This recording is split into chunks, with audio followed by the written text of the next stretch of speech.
Hello guys, in this video I am going to show you how to enable email notifications on international crisis assistance in the Couchsurfing application.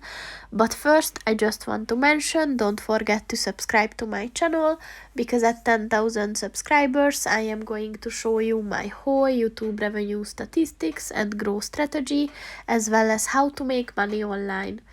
Let's jump into it. First of all, open the application on your phone and then click on the account button at the bottom of the page on the right. And then if you scroll down a bit, click on the notification settings button. And at the company announcements section, look for the international crisis assistance section. And below that, on the left side, you will see the email button.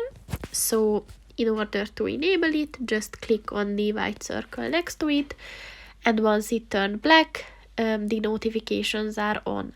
So that's pretty much it for this video, guys. See you in the next one. Goodbye.